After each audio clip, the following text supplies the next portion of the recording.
Akizungumza na watendaji pamoja na wakulima huko ofisi ya matrekta Machomane, amesema hatua hiyo imelenga kuimarisha uzalishaji wa mazao na ufanisi wa shughuli za kilimo. Hivyo amesisitiza utunzaji wa dhana hizo ili ziweze kufikia malengo katika kumsaidia mkulima kuhakikisha kuwa vifaa hivi vinatumika kwa uangalifu mkubwa, umakini mkubwa na kwa malengo yanayokusudiwa ili viweze kuleta tija iliyotarajiwa.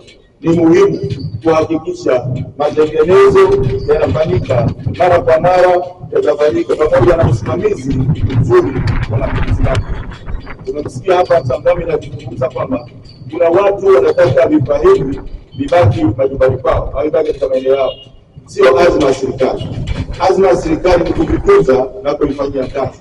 Kwa hivi sasa bado huduma kama tunazungumza kwamba huduma watapelekea wananchi, lakini vifaa hivi vitakuwa chini ya usimamizi wa wizara husika ili kuleta umakini zaidi kuweza kutumia. Kaimu mkurugenzi wa huduma za matrekta na dhana za kilimo Twalib Khamis Sheha amesema upatikanaji wa huduma hizo utaendelea kama ilivyokuwa kabla ya kuja kwa dhana mpya kwa lengo la kufanikisha wakulima kupata huduma bora. Utaratibu wa kupata huduma hizi ni kama ambavyo tunapata huduma nyingine za kuchimba na kuvuruga kupitia wakala.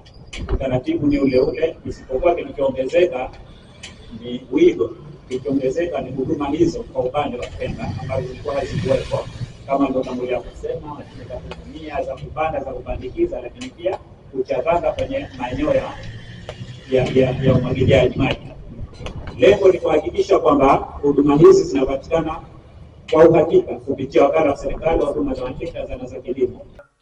Mapema afisa mdhamini wa idara ya kilimo Pemba Idris Hassan Abdullah amesema serikali inaendelea kuwajali wakulima kwa kuwaboreshea huduma muhimu ili kuendeleza kilimo kwa tija. Kuongeza serikali yetu inaongozwa na jemadari wetu Dr. Hussein Ali Mwinyi kwa inavyojali wananchi wake,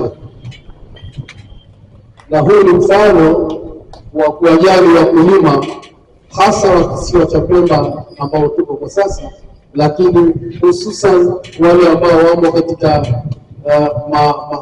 maskini yetu ya umwagiliaji kama ililoko pale Mlemene ndani ya mkoa wako kusini Mheshimiwa. Chini ya usimamizi wa wakala wa serikali wa huduma za matrekta na zana za kilimo, wakulima wetu watapata huduma zaidi ya walivyokuwa wanapata. Nikiripoti kutoka kisiwani Pemba, ni mimi Maulid Hamisi.